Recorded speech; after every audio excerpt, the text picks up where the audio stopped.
नमस्कार सगळ्यांना, सुमत किचनमध्ये सगळ्यांचं खूप खूप स्वागत आहे. आज आपण बनवणार आहोत अतिशय चविष्ट आणि पौष्टिक मिक्स डाळ खिचडी. जेव्हा वेळ कमी असतो आणि काहीतरी गरमागरम खायची इच्छा असते तेव्हा ही रेसिपी एकदम परफेक्ट आहे.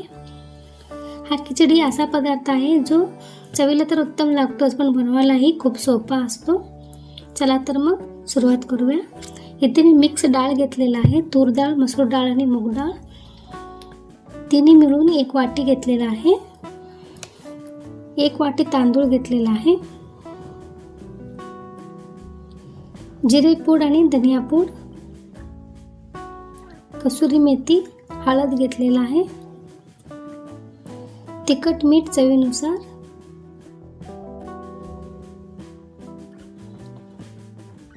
कोथिंबीर, कढीपत्ता घेतलेला आहे. कांदा, टोमॅटो, आलं आणि लसूण. फोडणीसाठी तूप, मोहरी आणि जिरे घेतलेलं आहे. आता कांदा, टोमॅटो आपण बारीक चिरून घेणार आहोत. आलं, लसूण, कोथिंबीर पेस्ट करून घ्यायची. तोपर्यंत आपण डाळ आणि तांदूळ आधी स्वच्छ धुवून भिजत ठेवूया. मग आपण कांदे, टोमॅटो चिरून घेऊया. कोथिंबीर, आलं, लसूण पेस्ट करून घेऊया. हे बघा, अशा प्रकारे भिजत ठेवले होते तयारी करून घेईपर्यंत. तर आता आपण फोडणी देऊया. पाण्यात भिजत ठेवतो त्यामुळे काय होतं, खिचडी लवकर बनते आणि मऊ शिजते. तर इथं गॅसवर आपण कुकरमध्ये 2 ते 3 स्पून तूप गरम करून घ्यायचं आहे.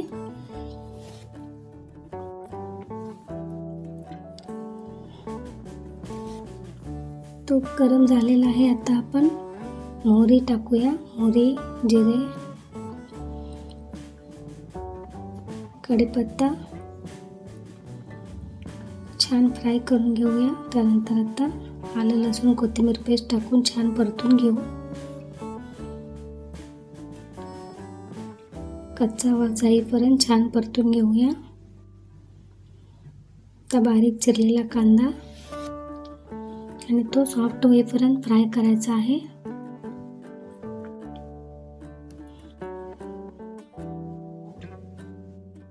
कांदा छान सॉफ्ट झाला की आता आपण टोमॅटो टाकू. 1 मिनिटभर झाकण ठेवून तो मऊ करून घेऊया टोमॅटो.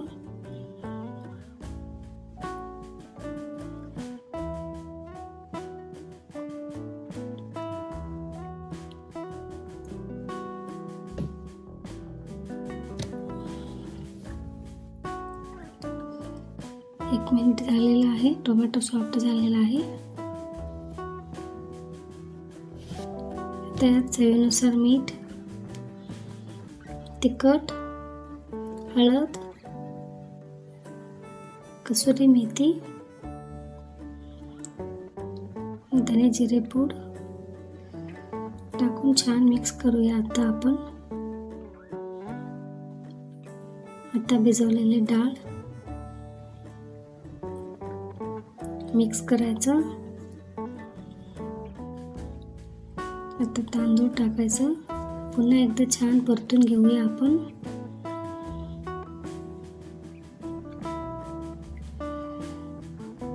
छान मिक्स करूया.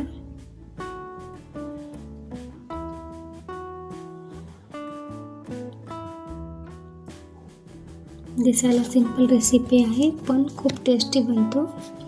तर 1.25 ग्लास पाणी घालून कुकरचे झाकण लावून पाणी घालून सुद्धा अजून एकदा छान मिक्स करून घ्यायचं आपण.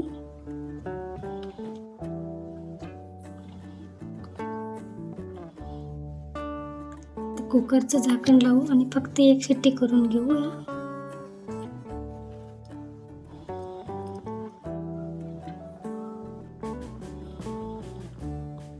कुकरची 1 शिट्टी झाल्यावर कुकर थंड होऊ द्या. कुकर थंड झाल्यावर बघा आपली गरमागरम सुवासिक डाळ खिचडी तयार आहे.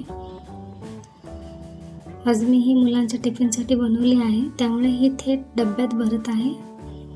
तुम्ही नक्की ट्राय करा.